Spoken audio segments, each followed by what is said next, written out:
Hi,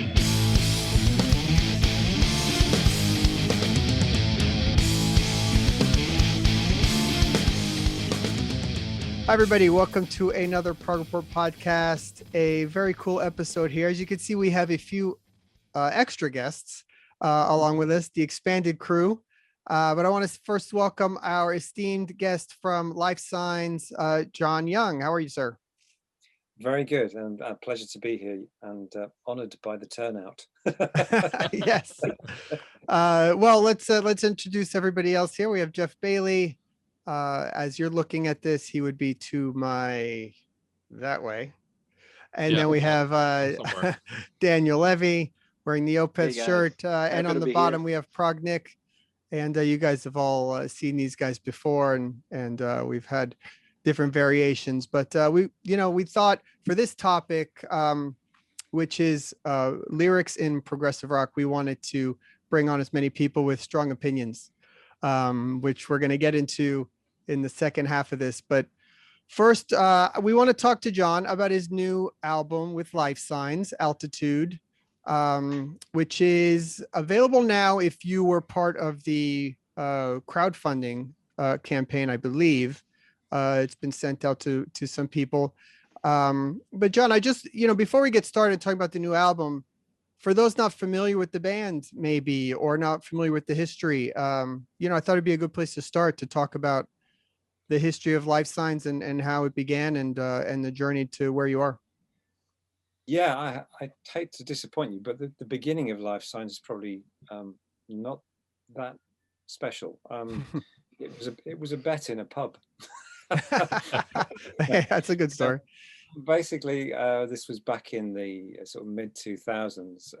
We were having a conversation much like this, really, where I said I didn't think there was enough at the time. I didn't feel there was enough depth and substance in progressive music as there had been, and I felt it needed a bit of a kick. And so we had the gauntlet laid down where somebody said, well, if you think you can do better. So that was enough, really. That got us started. And I'd had a band called the John Young Band, which used to outnumber the audience on regular occasions. And so from that, we built Lifesigns initially with Frosty. Nick Beggs, I can see his house from my house. So it was natural that we worked together. We're very good friends. And that kind of gave us the first album with lots of guests. And I have to say we were very lucky because nobody turned us down. Everybody wanted to be on the record.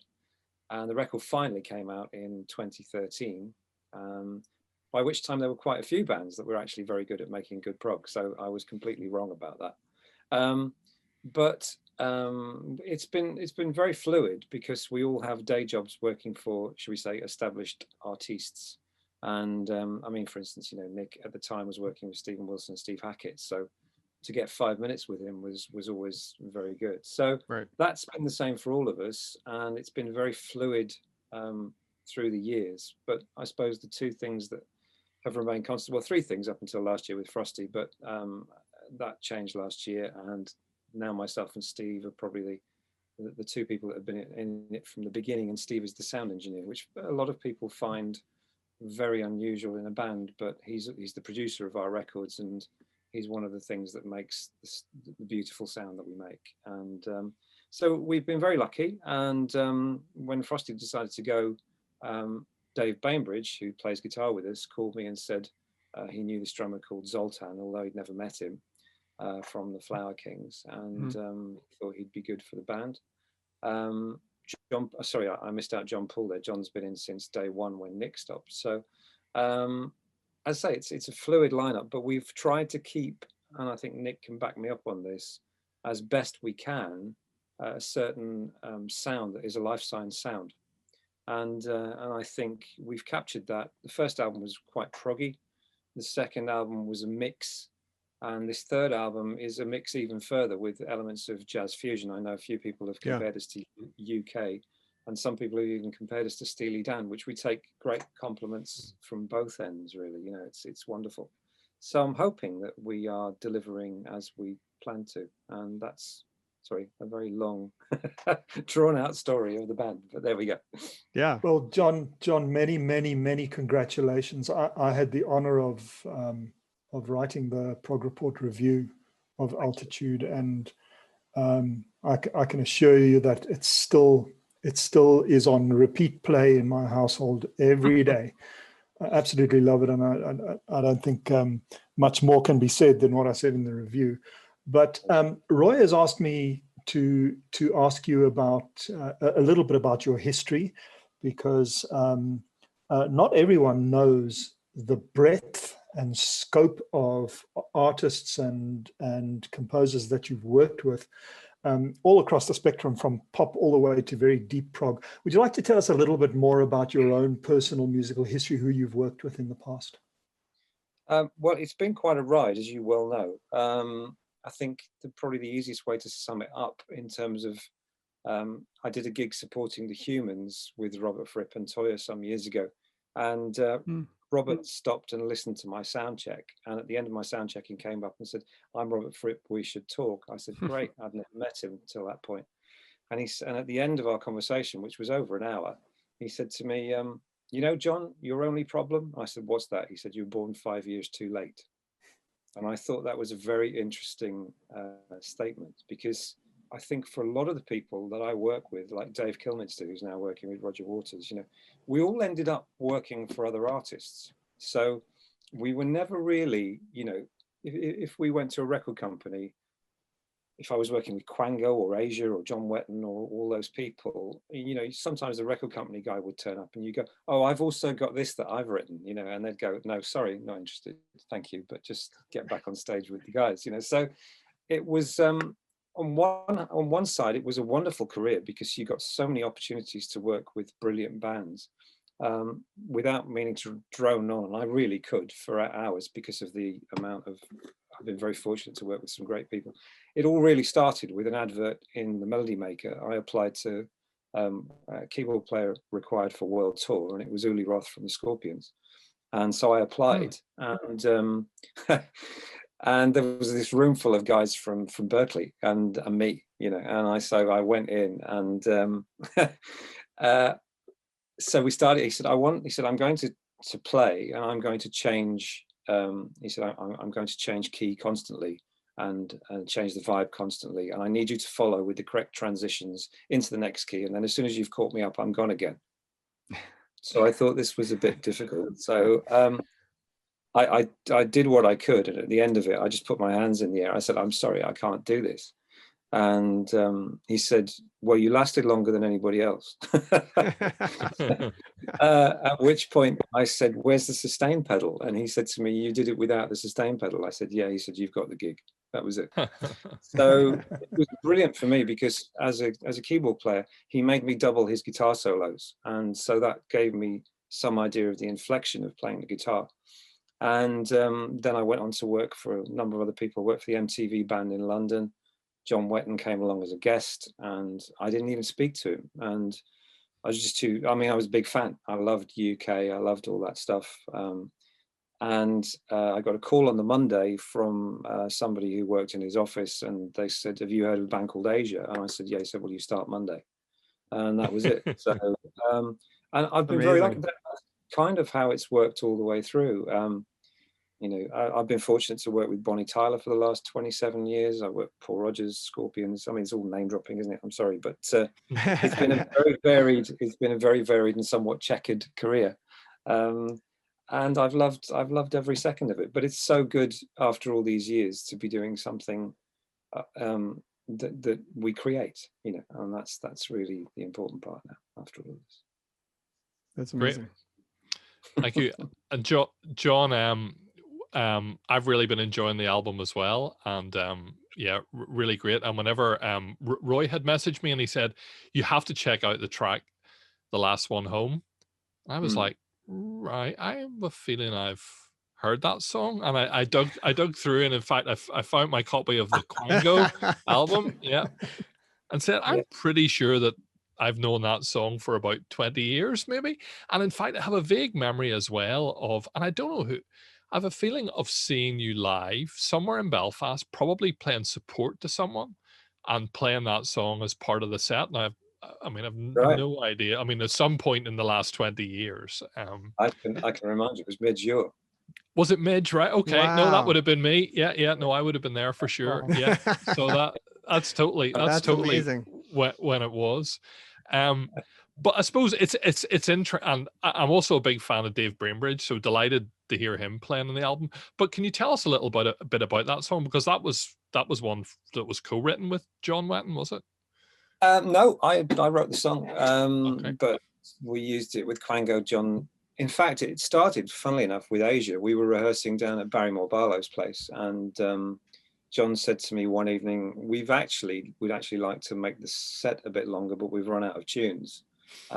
So could you come up with something? And that was the first time he'd ever asked me to do that. And so I came up with a number of things overnight, of which The Last One Home was kind of the basis of it. And Archangel came from there as well. So there were a few things, and John really liked it. So we did some stuff on the Asia gigs, and I can't remember exactly what we used from that for Asia, but I suppose that then stayed in the back of John's mind. And then we did Battle Lines. We did that album that he did in the mid-90s, and then the Archangel album. And then when we came to Quango, he said to me, could we use Last One Home for that? So I said yes. So that was where it kind of came to the fore, so to speak. But it had already been on a solo album of mine some years earlier. Mm-hmm. And had done the pub circuit in London to 3 people and a dog. But and so what prompted you to bring it back then?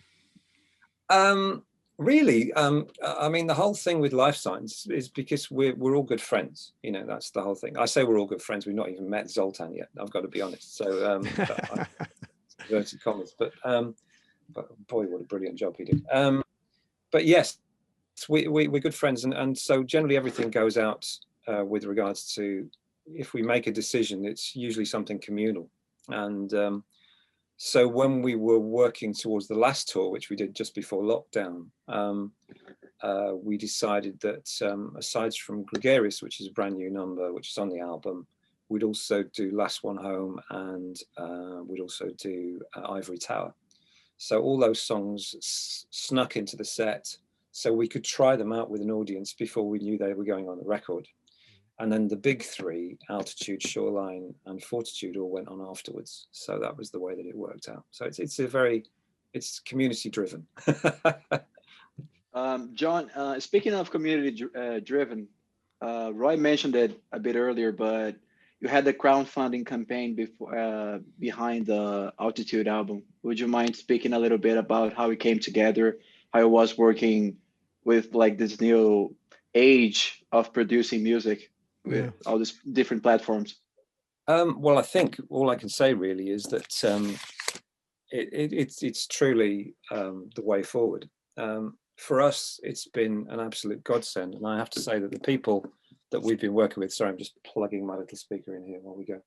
The people that I've been working with have been wonderful right from day one, right from the second album, basically. It was the DVD we crowdfunded, and we crowdfunded the second record. And we gradually built the people from there. And then some people said to us, well, you're like the new Marillion, aren't you? Right. And I said, well, no, they came up with the idea, absolutely. And what a great idea to involve the community. But if you look back, going to what we were talking about before, when I was involved in bands like Asia and stuff like that, there was a big distance between the performers and the crowd. So quite often, we would come off stage and we'd run for the bus. You wouldn't speak to anybody, you wouldn't sign anything, you wouldn't do anything. It was like, that's kind of how they'd worked in the 70s.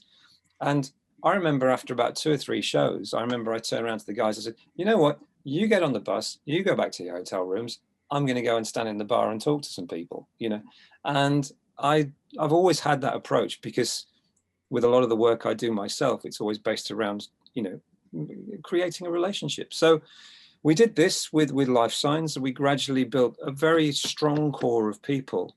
And now that core of people we can go back to and say, well, we've got something else. We've got this. So we also looked at the problems in the industry now with streaming, with everything else, with artists not receiving the money they should do for the work that they do. And obviously, the crisis before COVID, it was like, Well, okay, they're streaming, but you can still play live. Right. Okay, yeah. So let's just take that out of the equation. So it's been very, very difficult. So it was almost a perfect storm for us because we, as Nick knows, we have a very strong core, and they got right behind us straight away with the record. And it's not just that. We actually thought, well, what's our music worth? So if you look at a CD, if it had gone, if inflation had kicked in the music industry, a CD would now be £46.50. So CDs were all £9.99. So really, it was almost like musicians and writers and composers, bands hadn't caught up with inflation. So we said, you know what, we think we're worth it. We think the record is worth £20. We think people will pay that. And if anybody comes to you and says, well, I'm not paying that, so don't buy it then. It's got to be worth it. So you have to be worth your product. And this is something we put forward. And with things like Spotify, we've gone into those and we've gone, right, what we need to do is put 4 tracks on there. We even put where you can buy the record from on the 4 tracks on Spotify. We just put samples out there so people can listen to the samples. And if you're good enough, they'll come to you or to Amazon. Vinyl we can sell everywhere. It's not a problem. But, you have to guard your product. And I think the problem is it's all been given away too easily. And so the beauty of the model that we're now working under is that we can survive. Well, that's great. I mean, that's an amazing job. I have to just revisit the new album again too, because I'm just in love with this album. I am. And the title track, I want to focus on that one and ask you about it a little bit, because that's the one that I particularly can't get out of my head. Because when I was first listening to it, I was messaging these guys and I'm like, the 9-minute part, the Another World part, this is like blowing my mind. You have to listen to this part. And I just kept bothering them. So I just want to ask you about that song, the story behind it and what that song means and how you write something that epic. It's a good question. I mean, Nick knows how I work, I think, but it may take a little lateral thinking to an extent. Firstly, with things like the Another World part, that's just something that comes naturally from working with people like John Wetton and that kind of thing. They knew how to do a chord change, they knew how to change keys and bring you with them. And it was something that was inherent in the way that I learned music over the years. But with regards to the song itself, the first part, the piano section, had been written for a little while. And then it was a question of what was everything else going to be. And I write in a very odd sort of way. I write through a thing called channeling. So I just block everything out and this stuff just comes. I have no control over it. It just comes out of the hands. The lyrics come at the same time. Everything just turns up. So initially my thought was that the beginning of it was about the joy of flying and the beauty of altitude and looking down on the world. And then all of a sudden this lyric came in, target destroyed, and I was like, whoa, where did that come from? And so where are we going with this? And then in my head, strangely enough, the thing that came into my head straight away was the idea of a guy flying a drone, killing people remotely from very, very far away, and then finishing his job like it was a normal day job, and then going and buying a burger. Wow. And the weirdest thing was that a couple of weeks ago I watched a program on Netflix, a film where that exact sequence happened. Now I'd not seen the film, I had no idea, but somebody actually did exactly that. They killed a bunch of people. Do you remember the name of the film so we can watch wasn't it? Wasn't it that show? Oh my God, I know exactly what you're talking about because I've seen it.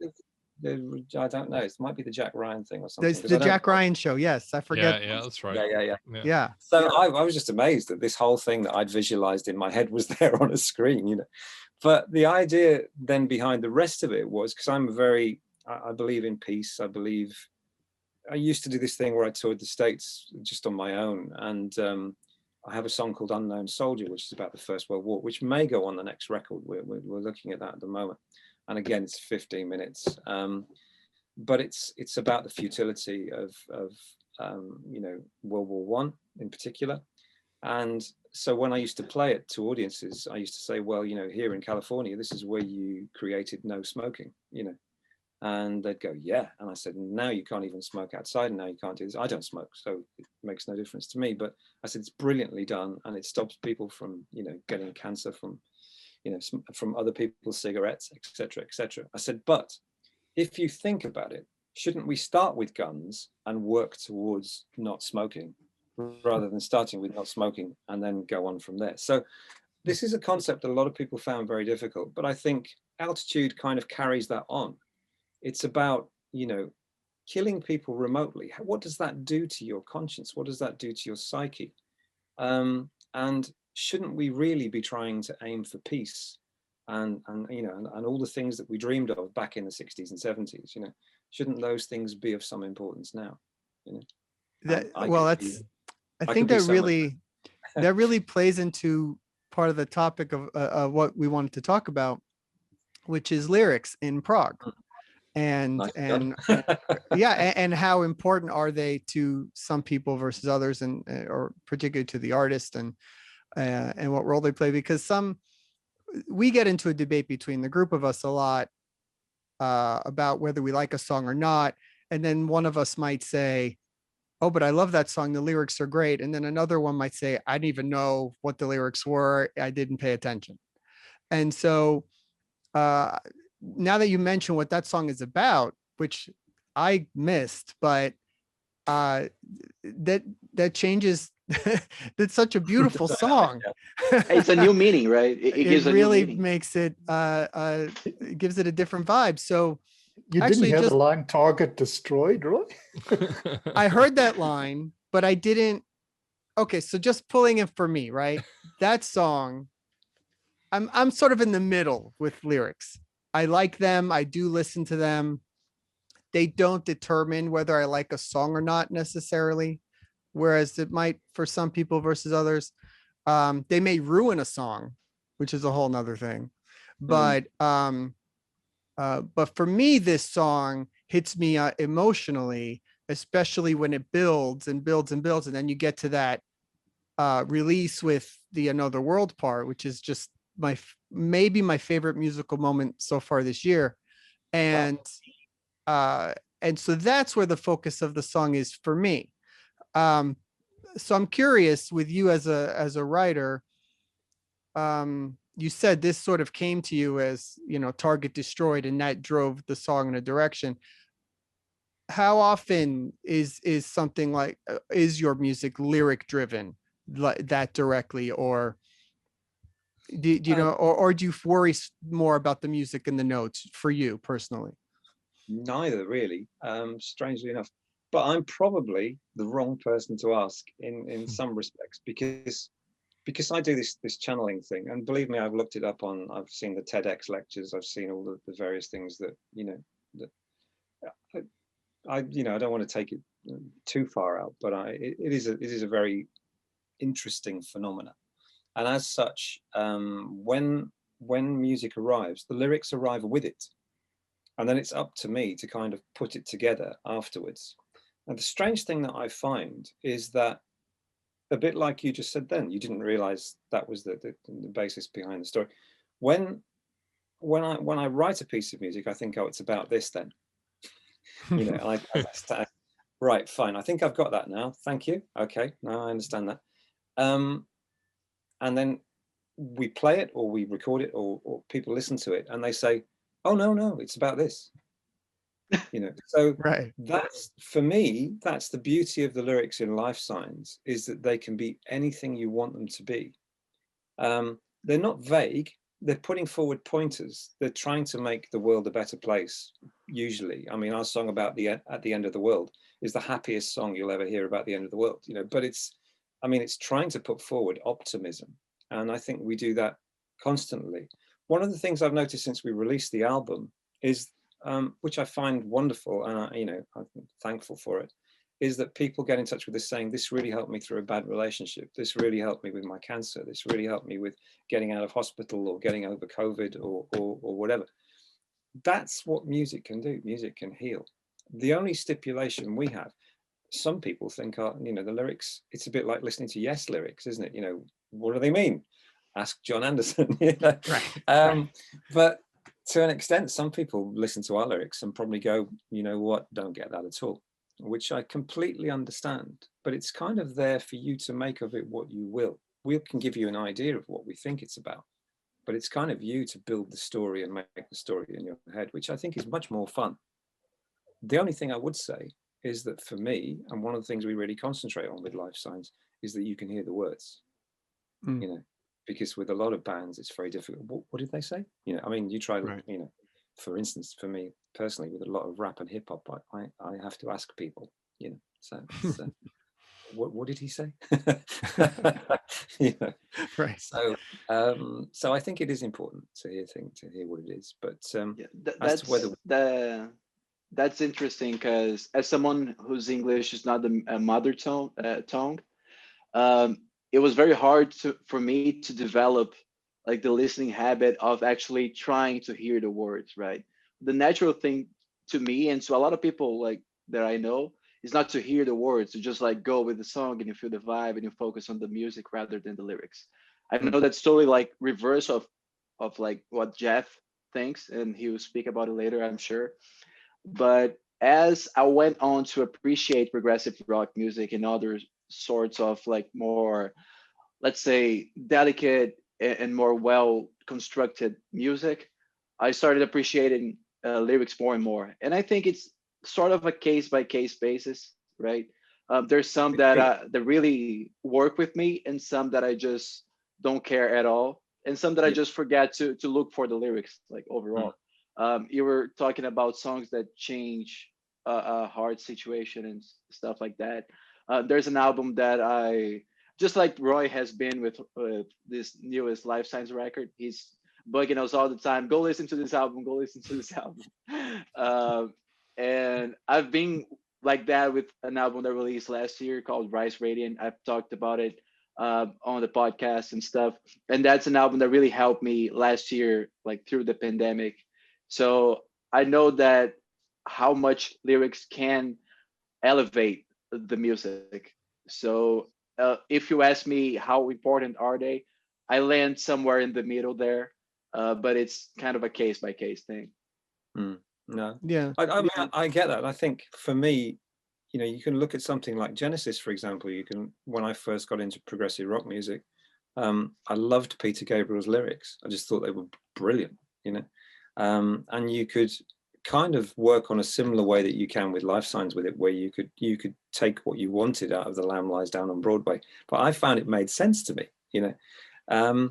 But I do sometimes wonder, you know, with Yes, for example, there seems to be it's a stream of consciousness from John, and it's whether you're into that or not, whether it makes sense to you or it doesn't, you know. And I can understand why it wouldn't to a lot of people. So I think you're right in saying, you know, each band has a different thing to offer. With us, it's a weird one, and we've chosen not to question it. But for example, with Cardington, it's all about airships and the R101 and everything else. It's very easy to follow. But when I was writing it, I remember writing the end section, and it said about the sky being green, and I was, what does that mean? But of course, when I eventually walked away from the song and then looked at the song again, I realized if you're in an airship, you're looking down, not up. Right.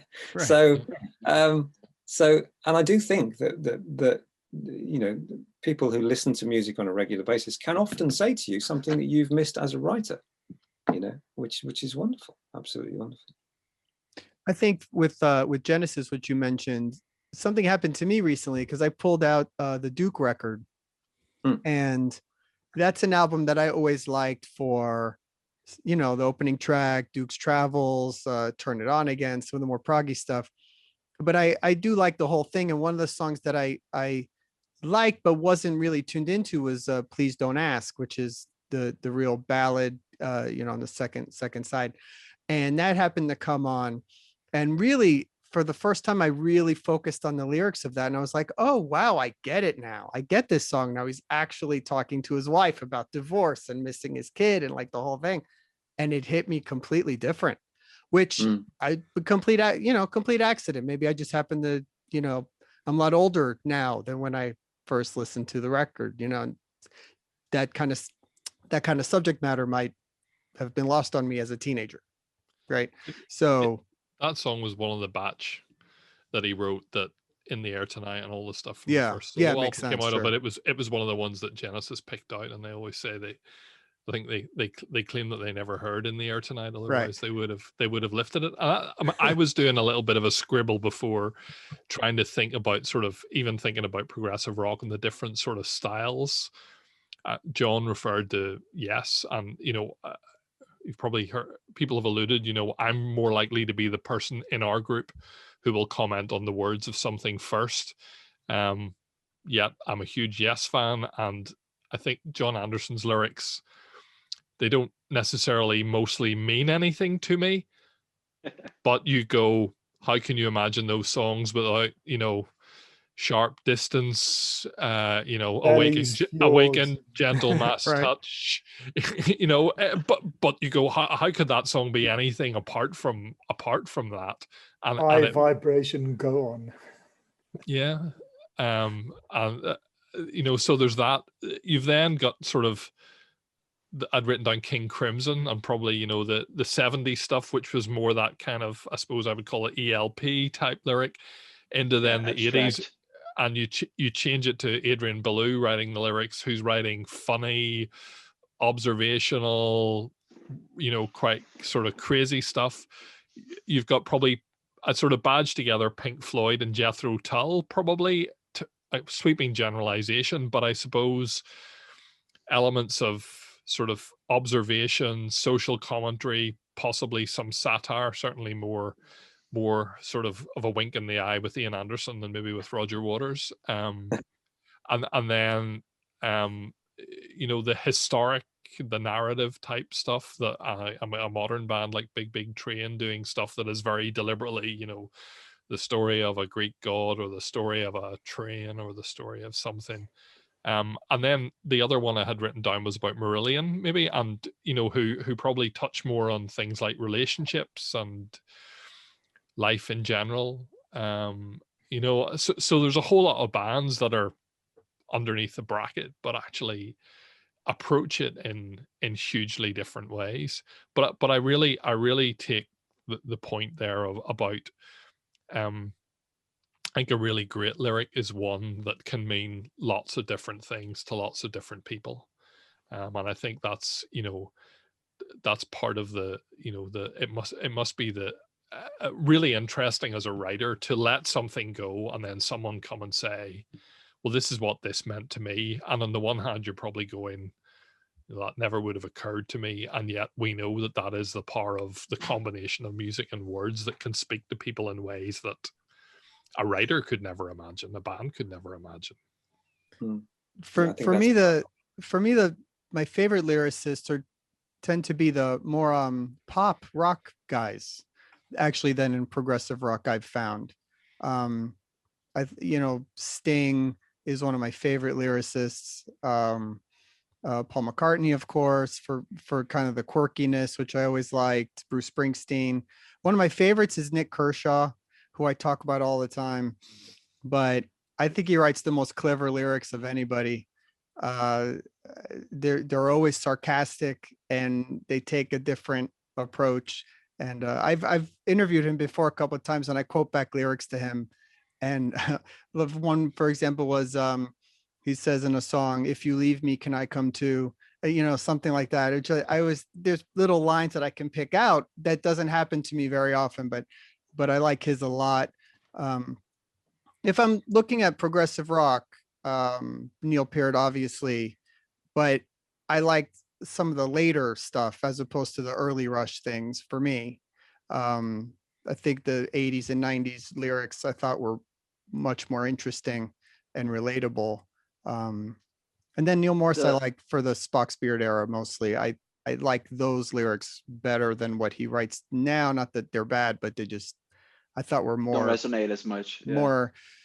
I like when I like silly. I like different. I like quirky things like that. And in the Light, where he says, I'm Senior Velasco, I drink my milk with Tabasco, things like that. I like lyrics like that. Those are the lyrics that jump out to me that I remember for whatever reason. I so- mean, so you must how are like- you guys with some different lyrics? You must like gibberish, Roy, because it's clever. You know, I like it's a I very like the clever clever. The song gibberish or gibberish in general? song. Both. Actually, that both. whole period of that was an interesting time for me lyrically. It was just stuff that I remembered, and it's silly stuff that doesn't necessarily have to mean anything. I just find it Yeah. interesting. I It's think gotta funny say that- because words. sorry, words go are, ahead. sorry, words are an interesting thing, aren't they? Because I think we're spoilt being English to start off with, because you know the amount of comedy that's come out of England, the amount of wit, satire. I mean, it's endless. So there are some particularly good narratives in that. But if you look at Monty Python, for example, I mean, personally, I think if the world ever does end, then there should just be a copy of The Life of Brian left. That would probably be. I mean, because they're almost like prophets in the way they've seen many things. So there is an element of humor in England and in America. There are two completely distinct elements, humor-wise, which are brilliant, absolutely brilliant. And if you look at Zappa, I mean, yes, 90% of it's probably politically incorrect now, but incredible lyricist. Incredible the way he would move things up and then change the lyrics in the middle of a number and make the band all laugh. So I think lyrics are a really difficult thing. I remember when we had a band in the early 90s and late 80s, early 90s, we couldn't write a lyric to save our lives. This is only something that's come to me in more recent times. And also I have to say, after troubled periods of your life and stuff like that, you suddenly reach into something that you didn't have before. And I think, if you look at, you were talking about pop before. Yeah, fine, some great writers there. And I agree with you about the Beatles and stuff. I think wonderful. And then people like, Joni Mitchell, Bob Dylan, that kind of thing. Yeah. These are poets, So to an extent, I think it's, or at least some of the music they do. So, it is a real gift. And I think I'm not saying, I do agree that to an extent, prog is probably more to most people about the music than it is about the lyrics. But it doesn't mean that the lyrics should be ignored. For me, it was always a journey, and really the importance of lyrics has been a journey.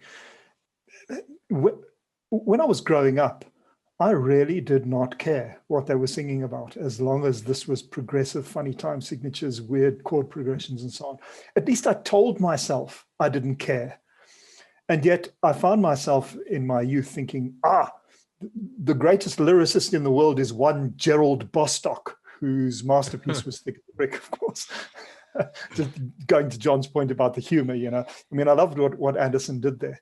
But I really told myself all the way along, I don't care what they're thinking, what they're singing about, as long as I can hear Carl Palmer doing his thing, as long as it's not Shake Your Booty Baby. I told myself I didn't care. But as the years have gone on, I've found myself even looking back to the music that was important to me in my youth. Lamb Lies Down on Broadway, John mentioned. Carpet Crawl is one of my favorite songs of all time. Honestly, the whole concept of rail getting lost in the sewers of New York and so on really was just lost on me. The whole thing was lost on me. And I've got to say, it probably still is, to be honest with you. But I cannot imagine that beautiful song with any other words, without the "you got to get in to get out," without the mild-mannered Superman held in kryptonite. It just wouldn't work if those weren't the lyrics. And maybe it's a historical thing. The liquid has congealed. The liquid has congealed. I mean, just spine tingling, And I kept telling myself it was not the lyrics, it was the music. But as I look back on it, I realized that, I was probably mistaken. I mean, would Aqualung be Aqualung without that sitting on a park bench? So I've been ambivalent about it. But the more I look back, the more I think about the songs that were important to me. Deep Purple's When a Blind Man Cries, and some of Fisher's stuff, Sugar Mice and Raw Meat in particular. I mean, the lyrics are important, there's no doubt, but I had to take decades to realize that, I'll be honest. Well, I spent 10 or more years when I was younger listening to Kiss, and not realizing every single song was about sex. And I actually said that to someone the other day and going, I remember listening to, and not understanding why my parents didn't like it. And then I realized you listen to it now and go, okay, they were hearing something that I wasn't hearing. I mean, Love Gun for Well, it was I thought it was about 16. a gun. Like I had no idea what he's talking about. Christine 16 was the one that I remember listening to recently. And right, okay, I can understand why that might, yeah. In my scribbles, I'd written a thing down that I was gonna test you on. So I'm gonna read you the original lyrics of a song that I guarantee you all know. And I think this is one of these things that shows the difference. So this is the lyric is, you don't want to go dancing. You won't even answer the phone. You're so scared of romancing.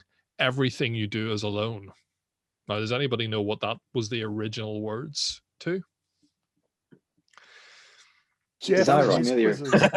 So I feel like saying the Kinks go dancing, but the producer really liked the track, and he really liked the lyric, and he really liked the chorus. And he said that's a hit chorus, but you've got to change the verses.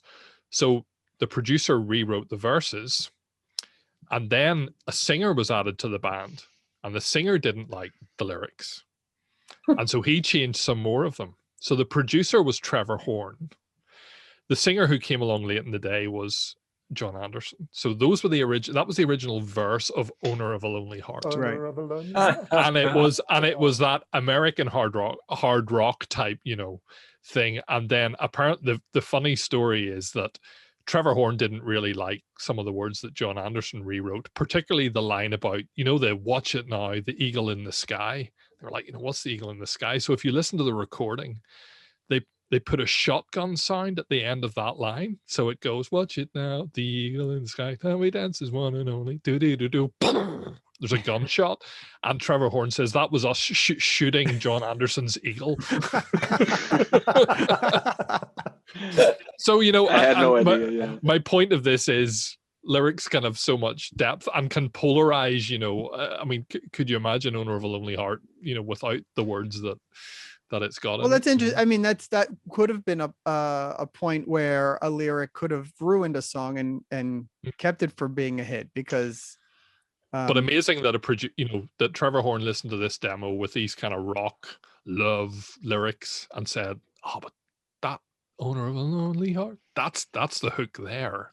All the rest of it we can fix, but that, I think that's kind of, and I think that's where, there are things that just can stand out. And I mean, it's probably a line that just kind of stands out and kind of hits you somehow.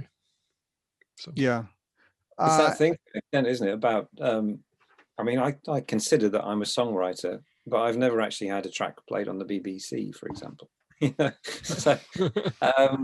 So people might like what I do, but as I work for somebody who's had some of the biggest hits in the world with Bonnie, they don't see it like that. They see, I think a lot of people see it as it's only a hit if it's only a good song if it's been a hit, and that is a mentality you find throughout the industry, and that must be to an extent lyrically based, as you just pointed out, because it's got to be something that sticks both musically and lyrically.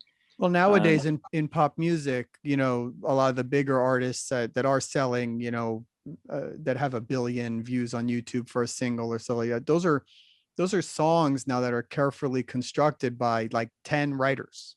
Yeah, and you'll see in those credits, it's groups of people that write, and they come up with one word here and this note, change this, and it's not you sitting there channeling. And there's a lot of psychology lyrics, involved too, right?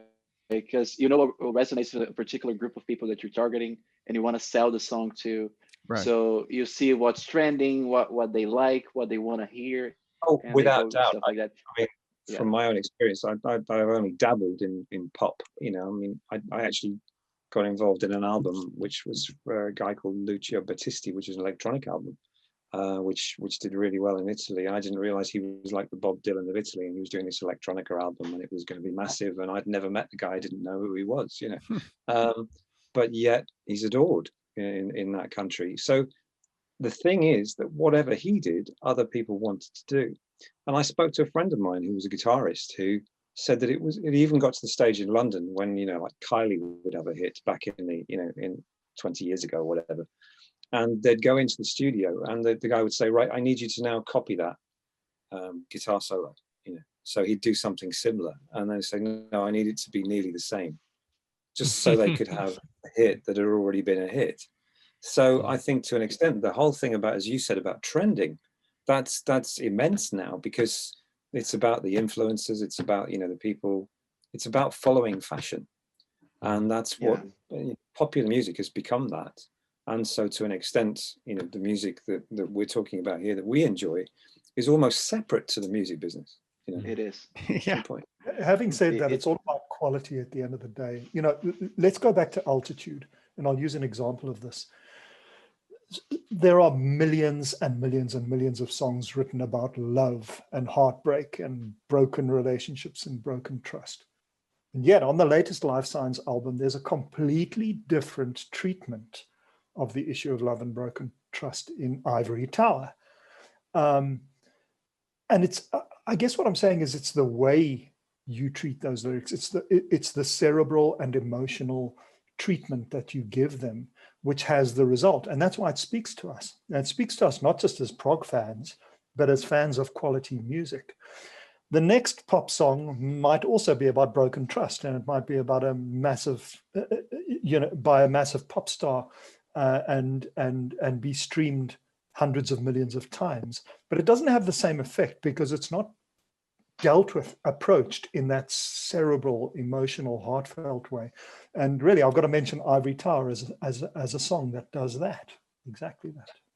Yeah, it's a difficult one, Nick, because to an extent, it's one of those things that with the music we love, you can't really say. I mean, because of the political correctness in the world as it stands. I mean, saying cerebral and intelligent music is definitely a no-no, because that isn't allowed. We can't say it to a newspaper. We couldn't say it. I mean, the idea, from our point of view, I think music has dumbed down immensely, but you can't say these things. You aren't in a position to say these things. And I think with the way that it works at the moment, you either do, as we were just talking about, where you follow the trend completely and you go with it and you do exactly as you're told. But to me, that's like working in an office, doing a job that you do exactly the same thing every day.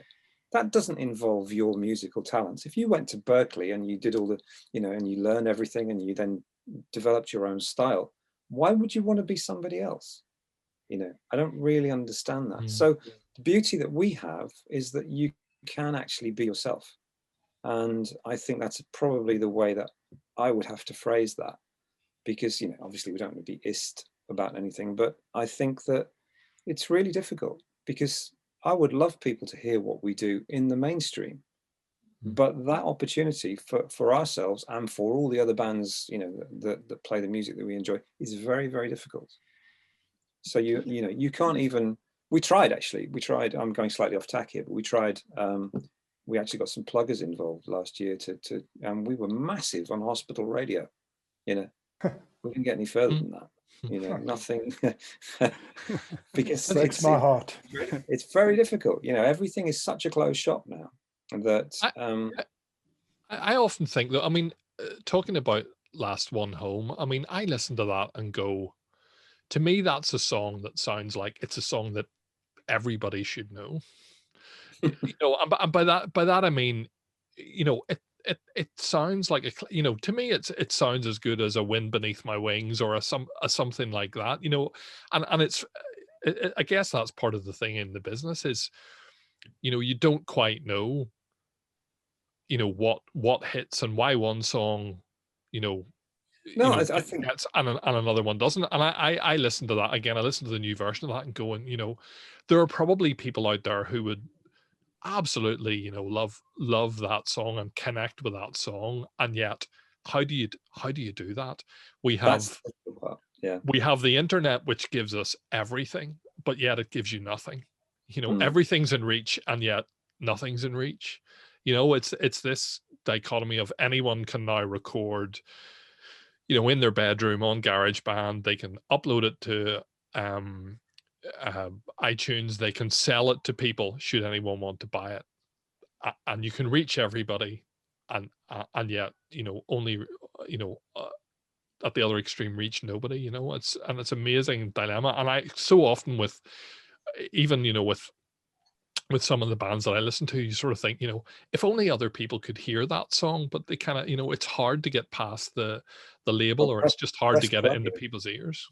Press play is probably one of the hardest things to do. I mean, I remember when I did one of those tours on my own up the West Coast, and I arrived in Seattle, and there was a little mini theater there, and I was second on the bill. And there was a guy that was a local guitarist who was on before me. He was really good, and I really enjoyed it. And the place was packed, and I thought they're going to love it, And as I walked on, the audience left, And I said, somebody, where are they going? They said, oh, they only pay for one act. And then about 5 people came in to watch it. And I said, but they'd really like it, And that's the thing, to an extent, from our point of view, especially things have now got harder. If you think about it, I mean, it's $3,000 a piece to get a visa to go to America. So where do you start to make enough money to be able to do this, to be able to bring the music to a whole other country that thinks it doesn't exist? These are the difficulties. And sprinkle throughout the country. It's complicated. Yeah. I mean, I'd love to sort of, put Lifesigns in front of a yes audience for a tour in the way that it used to happen. Right. But that really isn't a chance. There was a great thing when I was working with John Wetton, and this is 20 years ago now.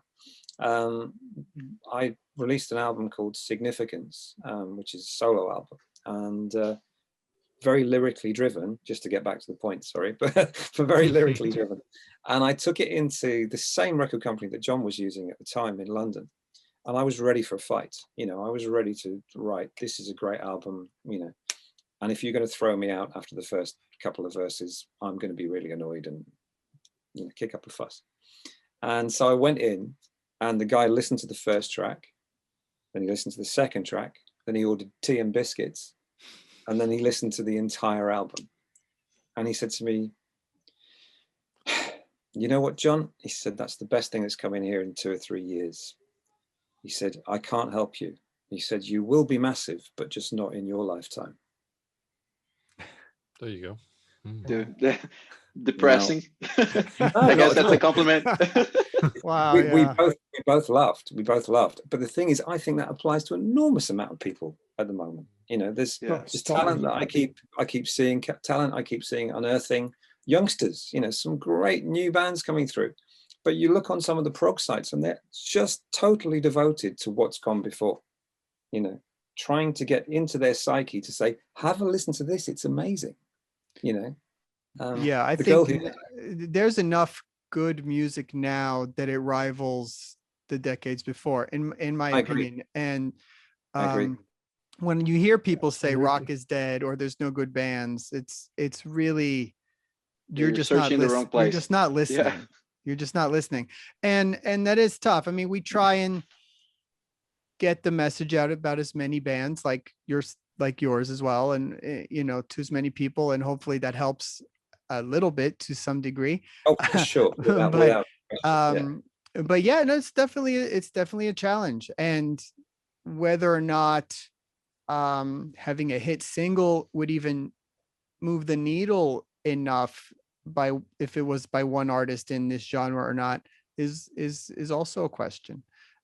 Steven Wilson continues to move into Without this doubt. field a little bit, but does that help bands like Lifesigns if he has more success? And who knows the answer to that? I still think it's difficult for Steven. I mean, I vaguely know Steven through Nick, and I think he's up against it. Even with the power of the record company behind him, it's not easy, because we've tried to get into that area, and I know that they have a lot more power to do that than we do, but it's like a closed shop. The whole, chart thing, mainstream media, it's just, they don't want to have anything to do with it if they can possibly avoid because it. they're vying for streams, and they're not about to give that up. Yeah. Indeed. So that's the way it works. Yeah. And you know what, in a weird way, that does tie into this topic of lyrics, but in a different perspective, in that to make that breakthrough into pop and to hits and stuff, do you need to dumb down the lyrics and make them more generic versus just writing what you feel like writing about, that in a 15-minute song, no less, that can be about anything. And you might not have that freedom in the pop world. I think that's, no, Sorry. go ahead, John, sorry. Just to sort of dot I's and cross T's.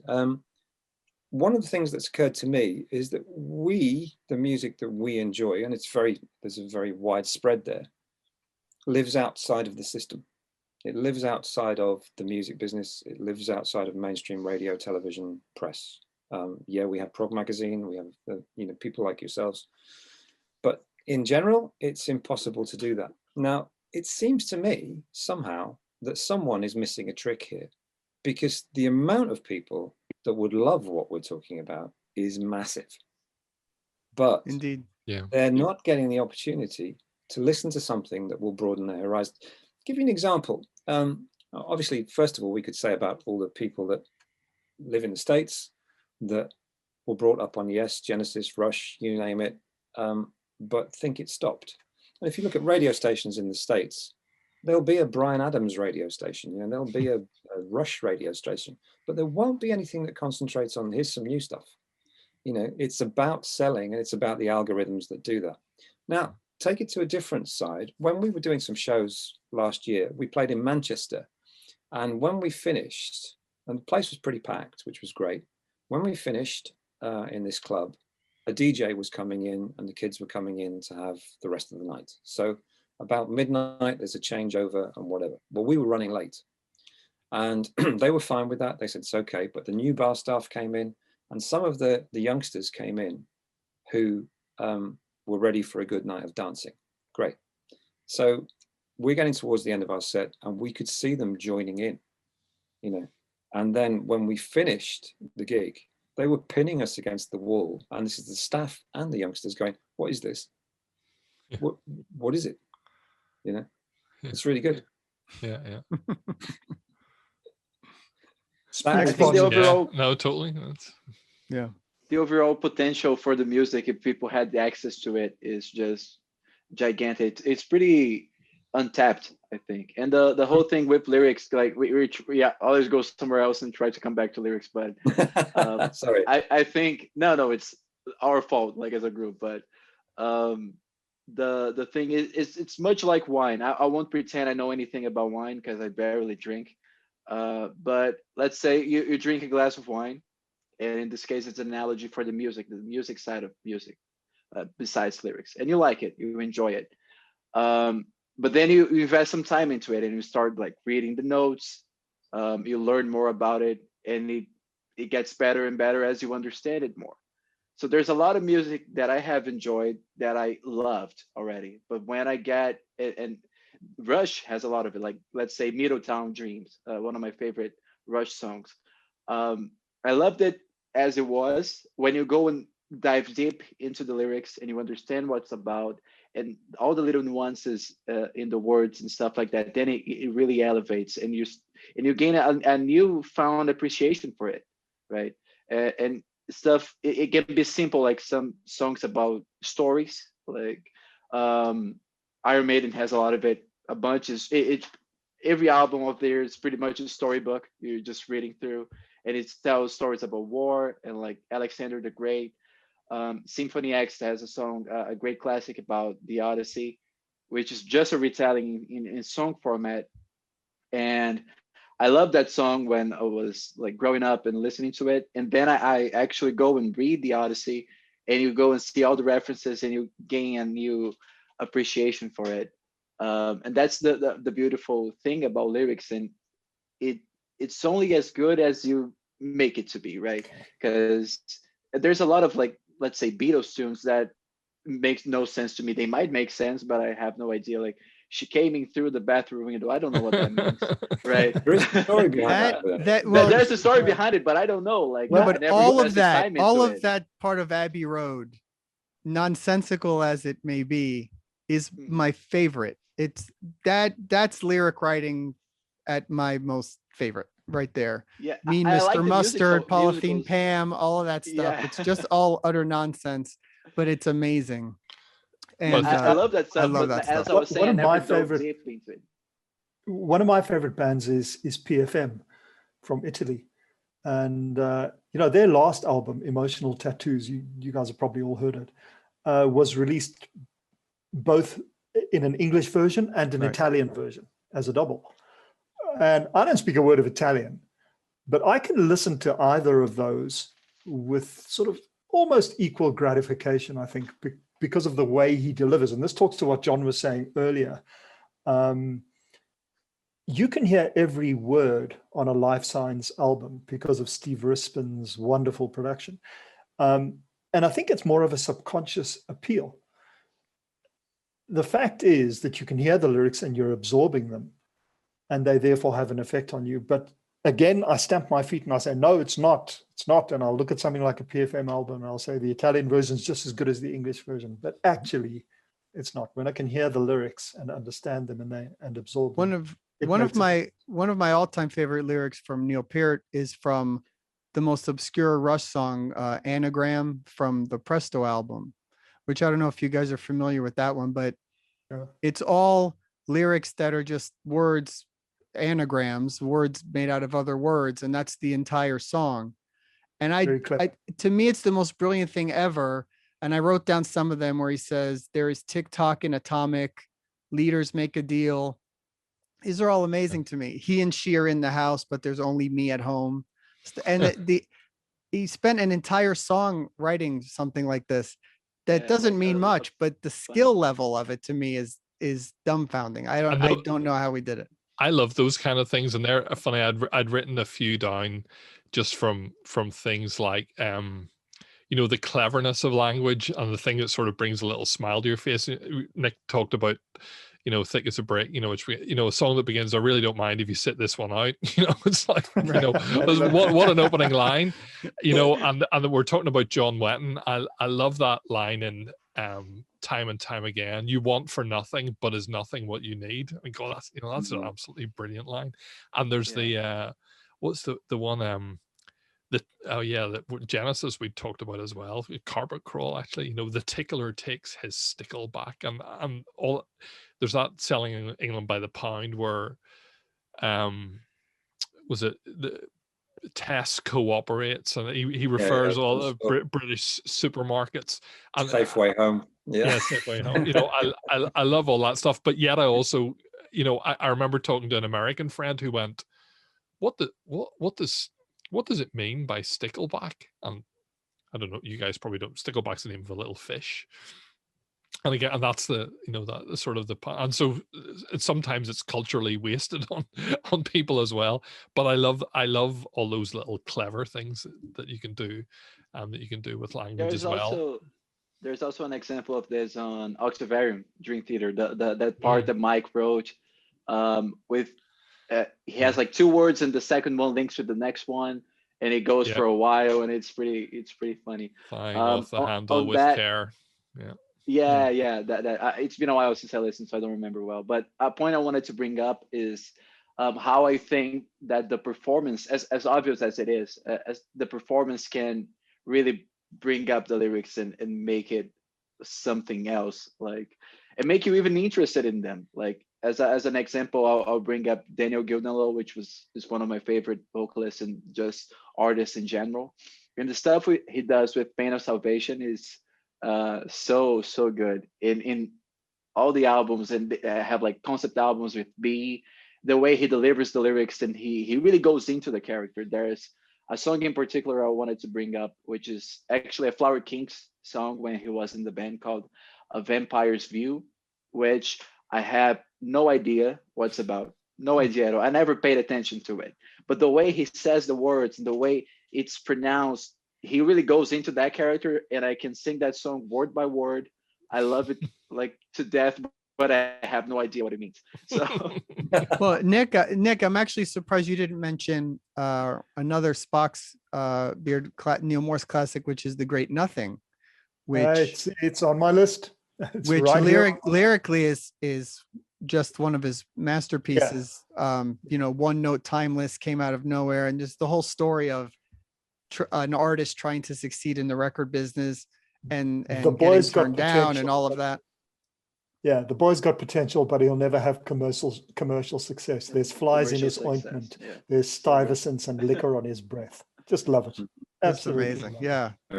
Very good. And so when it's done in that way, in Prague, for example, that can elevate a song in certain instances. That's a long 25-minute epic with a whole story. And for this genre, that works very, very well and can make a song more interesting. And that one in particular does. I've heard Neil tell the story of that, and this is probably one of the things we were talking about earlier, that originally there was cigarettes and liquor on his breath, and he said, no, it's not, no, that doesn't sound right. You know what? He said, you know, think about it, and it was, you know, stuyvesants. Yeah, you know, that's something, you know, that makes it from something very ordinary into something that, and I mean, aren't they European cigarettes? I mean, we're talking about no smoke. I think they're European cigarettes. They're not even American cigarettes. So it's like using that, you know, the power of one word in context, you know, just makes something sound kind of. But it's funny what you were saying, Jeff, as well, in terms of, you know, so what does stuyvesant mean to someone else?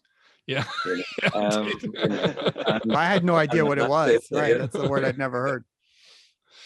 Yeah. And like to the point of like Spock's beard and stuff, and Neo's lyrics, which I think they're generally beautiful. And even in this like most recent times when he's writing about religion and God and his faith, and it's stuff that I can't, like, let's say 100% relate to. I'm Jewish and all that, so from that alone, you can say that I cannot relate 100%. But not actually depending on the lyrics to enjoy the music helps me on that way, because I think the music is just brilliant and fantastic, right?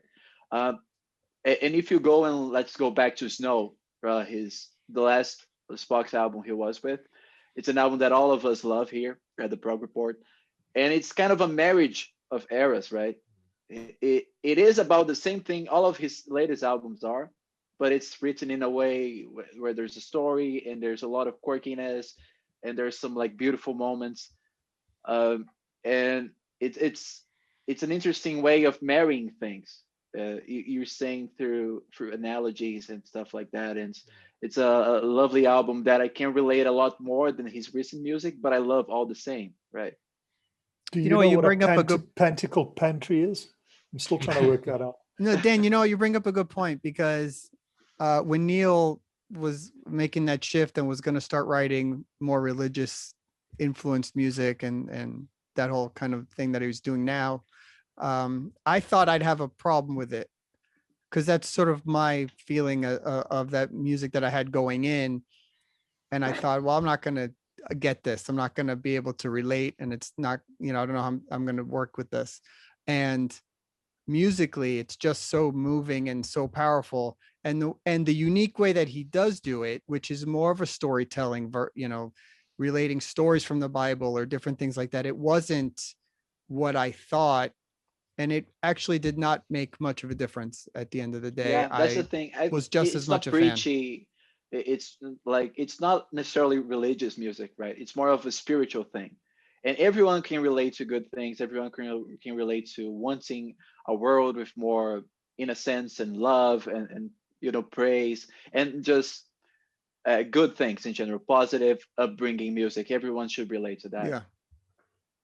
I think if I ever have a problem with lyrics, and we talk about this as well, but it's, you know, I think everybody can embrace a positive lyric, you know, I suppose irrespective of the standpoint, even if you don't. I mean, again, back to Yes, you know, I don't know what John Anderson's talking about most of the time, but you know, you can feel it and you can kind of hear what he's getting, even if you don't actually make sense of it. And I think that's, you know, and I suppose my point is that a negative, you know, negativity and, you know, kind of, you know, hatred and that kind of stuff, that to me is a turn off, even if it's the very, very best music that I've ever heard. And there are certain things where I go, I just don't really want to listen to that, you know, because it's but not. do you not think, Jeff, I mean, with John Anderson, for example, it's almost like a trademark, isn't it? I mean, Mm. that's what he does, you know. So you'll get a lyric, you know. I mean, I know he uses things like "in the morning" and stuff like this, and there's other Yes, stuff that, you know, you'll just go, it's John Anderson. And I think that the thing that you hinted at there is that it makes you feel good, you know. Mm. So to an extent, it's not so much about the substance of the lyrics; it's about how what they do to your brain and how you feel about them. And I think that's the way that we tend to approach things, is also with that positivity in mind. So there's always an element of, even in the darkest ballads, you know, there's always an element of positivity, of coming out the other side. But I'll agree with you. Even sorry, go ahead. Sorry. No, I was just going to say, it's quite it must be quite difficult if you have an agenda to an extent, whether it's political, religious, or whatever, to then do that without, you know, in a skilled way, which you're obviously talking about. But if you have a political viewpoint, a religious viewpoint, any kind of viewpoint, to put that into your music, you have to have great skill to be able to do that. Yeah. And, you know, tick all the boxes. It's very, very hard, I would imagine. Yeah, and I'll agree with you about like wanting more positive music, because that's best for your head and how it works. Even though I'm wearing an Opeth shirt, which has a lot of dark lyrics and sad songs and just depressing stuff all the way, and that also applies to like Steven Wilson and Riverside and a lot of the bands that I love. I think that's when like the lyrics gets a little fuzzy, right? I can sing about something that I don't necessarily agree, or that a moment that I'm not currently living. There's a good example is Haken's Virus album. It's about pretty much what we're living in. It was an accident that it happened the way it did. But if you listen to a song like Invasion, man, it's mind blowing how much sense that song makes, like lyrically. And you go, it's okay, it's the moment that we're living, right? I don't enjoy it because it's beautiful or because it makes me feel better, but it elevates the song because it's true, right? It's something that you feel the way he's singing, you can relate to the lyrics in a different way. So I would say that I agree that I prefer more positive stuff. That's why like I'm a big Flower Kings fan. And when I need a lift up, I just go and listen to Unfold the Future or whatever. But sometimes I want to just go into the music, not really minding the lyrics, and I can listen to whatever the stuff I like, the other stuff that I generally listen to, and Right. that wouldn't be a main focus, right? So that's why I land right in the middle of this spectrum. Yeah. Yeah. I think that's where I sort of am too. Well, I think we covered a lot of this. John, thank you for joining us on this, and you know, hope it wasn't too much of your time. I just kept taking you off piste to an extent. No, it's all good. All of it is a great discussion. And again, I just anybody that is watching, please check out the new Lifesigns record, Altitude. It's an amazing record, and one that you will definitely enjoy. If you follow this podcast and you like what we like, you need to check out that album. And John, where can people get it now? If they want? Well, we're pretty much, as I said before, we tend to do things ourselves. So for the moment, come to us at lifesignsmusic.co.uk, and we'll be there with open arms to come and help you. But it probably within the next couple of weeks, the CD will also be on Amazon. So great. All right, cool. All right, guys, thank you very much, and we'll see you all again soon. And check out progreport.com for all your news and interviews and more podcasts and everything to come. We'll see you all again soon. Thanks, guys. Thank you. Bye-bye. Cheers. Thanks, everyone. Lovely. Great to meet you all. Hi, everybody. I'm not sure what it means, Thanks, but John. it sounds good. Yeah. Cheers, Nick. Look after Bye. yourself. Cheers, John. Cheers, Dan. Good seeing you. Thanks, John. Thanks, Roy. Cheers. Thanks, John. Bye.